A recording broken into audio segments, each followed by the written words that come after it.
আলোচ্য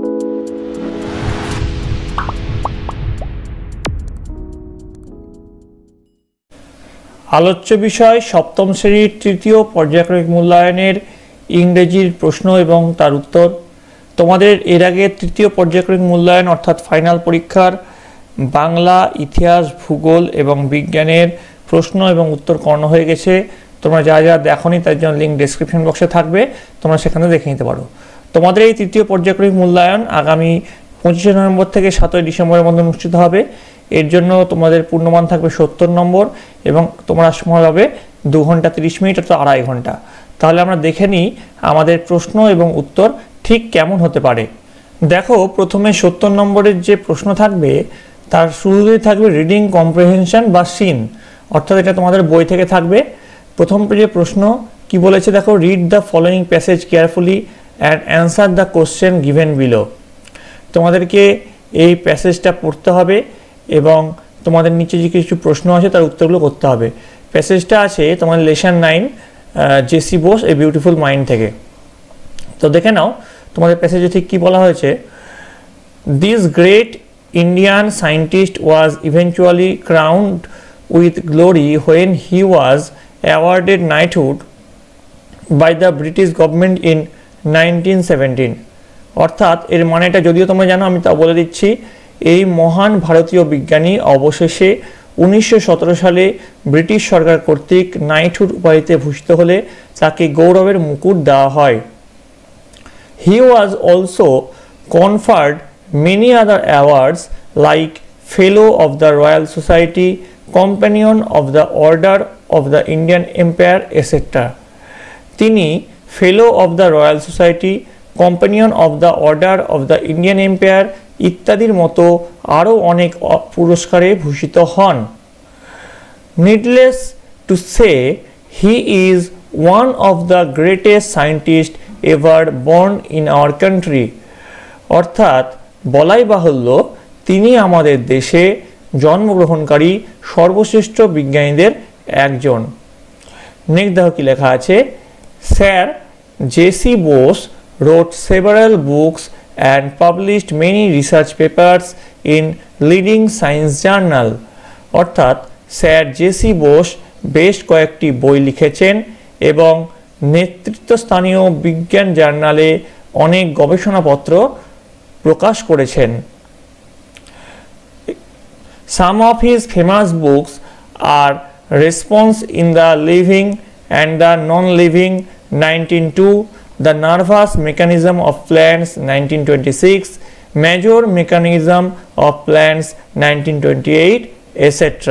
বিখ্যাত কিছু বই হলো response in living and the non living 1902 সালে, the nervous mechanism of plants 1926 সালে, মেজর মেকানিজম অফ প্ল্যান্টস 1928 সালে ইত্যাদি। তো এই বইগুলো তার বিখ্যাত বই। ইন 1896 বোস রোট নিরুদ্দেশের খোঁজে এ সায়েন্স ফিকশন। 1896 সালে বসু নিরুদ্দেশের খোঁজে লিখেছিলেন এটি একটি বিজ্ঞান কল্পকাহিনী। In fact he was the first writer of science fiction in Bangla. অর্থাৎ তিনিই ছিলেন প্রকৃতপক্ষে বাংলা ভাষায় কল্পবিজ্ঞানের প্রথম লেখক। তারপর এটা ধর কি আছে। In November 1917 Bose founded the Bose Institute of at his own house in Calcutta.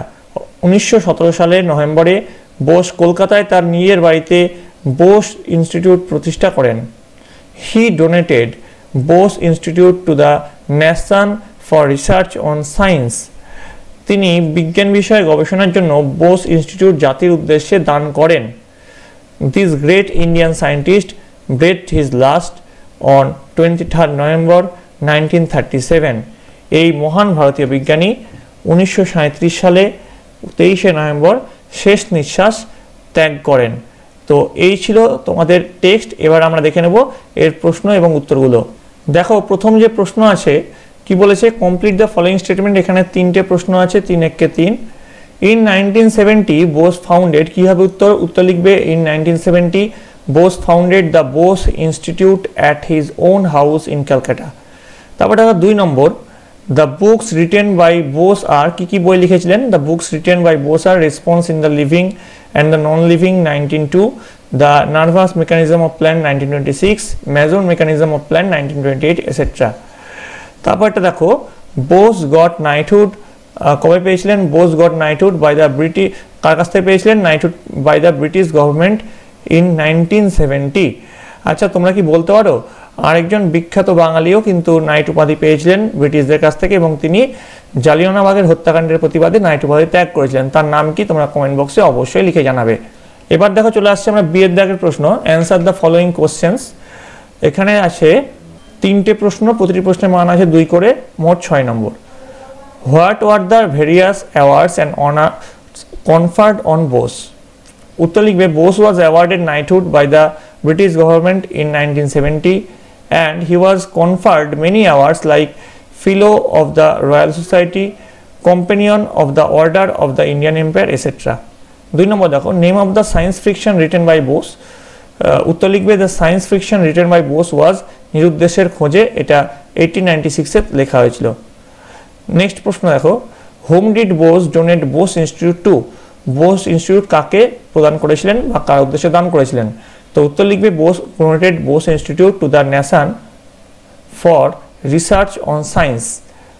বিজ্ঞানের গবেষণার জন্য বোস ইনস্টিটিউট জাতির উদ্দেশ্যে দান করেছিলেন তিনি। তারপরে দেখো, সি নম্বরটা দেখো কি বলেছে, identify which of the following statements are true and which are false, give a supporting statement for your answer. অর্থাৎ কোনটা ট্রু কোনটা ফলস লিখতে হবে এবং তা নিয়ে একটা সাপোর্টিং সেন্টেন্স তোমাদের টেক্সট থেকে নিয়ে লিখতে হবে।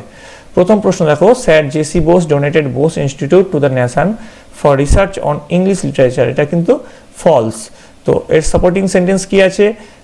সাপোর্টিং সেন্টেন্স আছে, he donated Bose Institute of the Bose institute to the nation for research on science, বিজ্ঞানের গবেষণার জন্য কিন্তু এটি জাতির উদ্দেশ্যে দান করেছিলেন। তারপর দেখো 2 নম্বর, in 1896 Bose wrote the nervous mechanism of plant 1926 এ সায়েন্স ফিকশন, এটাও কিন্তু ফলস, কারণ এটা কিন্তু সায়েন্স ফিকশন নয়। তো এর সাপোর্টিং সেন্টেন্স হচ্ছে, ইন 1896 বোস রোট নিরুদ্দেশের খোঁজে এ সায়েন্স ফিকশন। 3 নম্বর দেখো, Bose was awarded knighthood by the Indian government, এটাও ফলস। সাপোর্টিং সেন্টেন্স কি আছে? He was awarded knighthood by the British government in 1970। বোঝা গেল? তাহলে এবার আমরা চলে আসছি, সিন তো হয়ে গেল, এবার চলে আসছি আনসিন কীরকম আসতে পারে দেখে নাও। Reading comprehension unseen, read the following passage and answer the following question. তোমাদেরকে এই যে প্যাসেজটা এটা পড়তে হবে এবং নিচের কিছু প্রশ্নের উত্তর তোমাদের করতে হবে। তো দেখো, প্রথমে কি আছে, Lamartine the French poet and statesman was never rich, অর্থাৎ ফরাসি কবি ও কূটনীতিবিদ লামার্টিন কখনোই ধনী ছিলেন না। He had a great desire to possess a car of his own, তার নিজের একটি গাড়ি রাখার খুব ইচ্ছা ছিল। For this purpose he saved money, এই উদ্দেশ্যে তিনি অর্থ সঞ্চয় করেছিলেন। He put this in a box, তিনি এটি একটি বাক্সে রেখেছিলেন। He had saved about 1000 francs, অর্থাৎ এটা রুপিজের একটা ভাগ, অর্থাৎ এটা এক ধরনের মুদ্রা। তিনি প্রায় 1000 ফ্রাঙ্ক সঞ্চয় করেছিলেন। At this time a poor widow with several children came to his room, এই সময় এক দরিদ্র বিধবা বেশ কয়েকজন সন্তান নিয়ে তার ঘরে আসেন। She told him with tears that she had no bread to eat, that her furniture had been seized. তিনি কান্নার সাথে তাকে বলেছিলেন যে তার খাওয়ার মতো রুটি নেই, তার আসবাবপত্র বাজেয়াপ্ত করা হয়েছে। He also said that she and her children had been turned out into the street. তিনি আরও বলেছিলেন যে তাকে এবং তার সন্তানদের রাস্তায় নামিয়ে দেওয়া হয়েছে। How much do you require? said Lamartine. আপনার কত প্রয়োজন? লামার্টিন বলেন। The woman replied, 1000 franc. মহিলাটি উত্তর দিল 1000 Frank. Come here, said the kind poet and put his savings into her hand. এদিকে এসো, দয়ালু কবি বললেন এবং তার সঞ্চয় তার হাতে রাখলেন। তারপর দেখো কি আছে, The next day a friend asked him what he would do about the car. তারপরে পরের দিন এক বন্ধু তাকে জিজ্ঞাসা করলো তার গাড়ি কেনার কি হবে। তারপরে সে বলল, oh my friend, I shall continue to go on foot. It is better for my health, said he. তিনি বললেন, ও বন্ধু, আমি পায়ে হেঁটে যেতে থাকবো, এটা আমার স্বাস্থ্যের জন্য ভালো। তো এই গেল তোমাদের আনসিনের টেক্সটটা। এবার আমরা দেখে নেব প্রশ্ন উত্তর ঠিক কি আছে। দেখো, প্রথম যে প্রশ্ন আছে, pick out the correct answer. এখানে 5টা প্রশ্ন আছে, প্রতিটি প্রশ্নের মান আছে 1। Lamartine was a man of France নাকি জার্মানি নাকি ইংল্যান্ড? উত্তর হবে France. Lamartine was dash a poet, a statesman, both poets and statesman. এখানে বোথ লেখা আছে, দেখবে তোমার টেক্সটে, তো both poet and statesman. Lamartine wanted to buy bus নাকি এ বক্স নাকি এ কার? উত্তর হবে a car. The poor widow had no children নাকি সাম চিলড্রেন নাকি এ চাইল্ড? তো এখানে দেখো সাম চিলড্রেন হবে। Lamartine's friend was a good man, a bad man, a cruel man? উত্তর হবে এ গুড ম্যান। তারপরে বলেছে অ্যান্সার দ্য ফলোয়িং কোশ্চেন। এখানে 5টা প্রশ্ন আছে, প্রতিটি প্রশ্নের মান আছে 2 করে। হু ওয়াজ লামার্টিন? লামার্টিন কে ছিলেন? উত্তর লিখবে Lamartine was a French poet and statesman. 2 নম্বর, what was his great desire? উত্তর লিখবে his great desire was to possess a car of his own. 3 নম্বর দেখো, how much did the widow need? উত্তর লিখবে দ্য উইডো নিডেড 1000 ফ্র্যাঙ্ক। তারপরে দেখো 4 নম্বর, where did Lamartine put his savings? উত্তর লিখবে Lamartine put his savings in a box. তারপরে দেখো 5 নম্বর, what was the argument of Lamartine for continuing to go on foot? উত্তর লিখবে Lamartine argued that walking on foot is good for health. তো এই গেল তোমাদের 5টা প্রশ্ন এবং তার উত্তর। এবার দেখো আমরা সেকশন এ থেকে এবার সেকশন বিতে চলে আসছি, গ্রামার অ্যান্ড ভোকাবুলারি। 3 নম্বরটা কি বলেছে? Complete the sentence with adjective in their proper degree. তো অ্যাডজেক্টিভ প্রপার ডিগ্রিতে করতে বলেছে। এখানে 5টা প্রশ্ন আছে, প্রতিটি প্রশ্নের মান 1। তপন ইজ ড্যাশ, এখানে টল দিয়ে করতে বলেছে, দেন বিপ্লব। উত্তর হবে Tapan is taller than Biplab. The Ganges is the dash, এটা লং দিয়ে করতে হবে, রিভার ইন ইন্ডিয়া। উত্তর লিখবে the Ganges is the longest river in India. I am dash, এখানে বিজি দিয়ে করতে হবে, দেন ইউ। উত্তর লিখবে I am busier than you. A mango is as dash to taste as an apple, sweet দিয়ে করতে হবে, a mango is as sweet to taste as an apple. 5 নম্বর দেখো, my brother is dash, clever দিয়ে করতে হবে, than me. উত্তর হবে my brother is more clever than me. তারপরে যে প্রশ্ন, complete the following comparisons by correctly choosing the word from the box given below. এখানেও 5টা আছে, প্রতিটি প্রশ্নের মান আছে 1 করে। অ্যাজ ড্যাশ অ্যাজ কোল, উত্তর হবে as black as coal. As dash as a lion, উত্তর হবে as brave as a lion.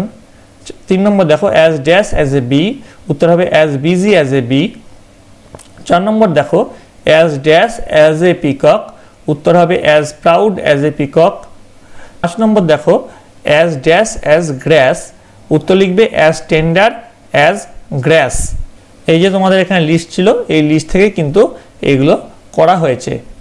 এবার দেখো 5-এর দাগ, fill in the blanks with the correct form of the verb. এখানে 5টা আছে, 5-একে 5। দ্য নিউজ ড্যাশ ইজ না আর শকিং কি হবে? তো উত্তর হবে the news is shocking. The children dash cricket in the park, উত্তর হবে the children play cricket in the park. 3 number, many women today dash outside the home, উত্তর হবে many women today work outside the home. 4 নম্বর, both Gita and Rita dash outdoor games, উত্তর হবে both Gita and Rita love outdoor games. 5 নম্বর, the hotel manager and his staff dash the guest feel comfortable, উত্তর লিখবে the hotel manager and his staff make the guest feel comfortable. তারপর বলেছে 6 নম্বর, rewrite the following sentence using the adverbs given in the bracket in the appropriate place. এই যে ব্র্যাকেটে যেটা আছে, তো এসে অ্যাডভার্ব নিয়ে আমাদেরকে লিখতে হবে। উত্তর প্রশ্ন বলেছে 1 নম্বর, দিস এক্সারসাইজ ইজ ইজি, এখানে টু দিয়ে আছে, আমরা কি লিখবো? The exercise is too easy. 2 নম্বর দেখো কি আছে, the train is fast, fairly দিয়ে লিখতে হবে, উত্তর লিখবো the train is fairly fast. 3 নম্বর দেখো, দ্য বোতল ইজ ফুল, কোয়াইট দিয়ে লিখতে হবে, দ্য বোতল ইজ কোয়াইট ফুল। 4 নম্বর দেখো, we won the match, nearly দিয়ে লিখতে হবে, তোমরা লিখবে we nearly won the match. 5 নম্বর দেখো, she has come in just দিয়ে লিখতে হবে, she has just come in. হলো, তাহলে গ্রামারের পর্ব শেষ। এবার দেখো কি আছে, write a story using the following points, add a suitable title and moral to it. 8 + 2, story লেখার জন্য 8 আর মোরালের জন্য 2। হিন্টস দেওয়া আছে, a dog stole a piece of meat from butcher's shop while crossing a bridge, saw his own reflection in the water below। তোমরা এই গল্পটা আশা করি সকলেই পড়েছো, সেই লোভী কুকুরের গল্প। তো সেটাই আমরা এখানে লিখবো। দেখো, তো তোমরা পয়েন্ট করবে এ গ্রিডি ডগ, তোমরা হেডিং দিবে, গল্পের নাম দিবে, দিয়ে লিখবে once upon a time a dog stole a piece of meat from a butcher's shop. When he was going on the bridge, he saw his own reflection in the clean water. He thought that it was another dog with a piece of meat in its mouth. The dog said itself, I must have the meat. He became greedy. As soon as he opened his mouth to bark at its own reflection, the piece of meat fell down from his mouth into the water. He felt sad for his foolishness. তো এর মোরালটা কি হবে, grasp all loose all. এবার দেখো 8 নম্বর, write a letter to your friend inviting him or her to your birthday party. তো এটা তোমার 10 নম্বর আছে। প্রথমে কি লিখবে দেখো, প্রথমে তোমাদের এখানে নাম, তোমাদের অ্যাড্রেস, ডেট লিখবে। তারপরে দেখো লেখা শুরু করবে, ডিয়ার তন্ময়, তোমাদের বন্ধু বা বান্ধবীর নাম লিখবে। I hope you are well, I am also well, you will be happy to know that 20 September is my birthday, 13. On the occasion, all my friends and guests will arrive. Invite you in my birthday celebration. Your presence will give me more and more pleasure. With best regard to you and your parents. Your loving friend Ananto. যে তোমাদের এখানে তোমাদের বন্ধুর নাম, তার address, তার সেদিনের তারিখ দিবে। এইভাবেই তোমরা কিন্তু এই টেক্সটটা শেষ করবে। এই গেল তোমাদের ইংরেজির তৃতীয় পর্যায়ক্রমিক মূল্যায়ন অর্থাৎ ফাইনাল পরীক্ষার প্রশ্ন এবং তার উত্তর। তোমাদের যদি এই ভিডিওটি ভালো লাগে থাকে অবশ্যই একটি লাইক করবে, বন্ধুদের কাছে অনেক অনেক শেয়ার করবে। তোমরা এই ভিডিওটা ভালো করে পড়ো, তোমাদের বইটা খুঁটিয়ে পড়ো, তোমাদের গ্রামার বইটা খুঁটিয়ে পড়ো, তাহলে আশা করি তোমাদের পরীক্ষার 100% সাফল্য তোমরা কিন্তু পেয়ে যাবে। তোমরা সকলে ভালো থাকো, তোমরা সকলে সুস্থ থাকো।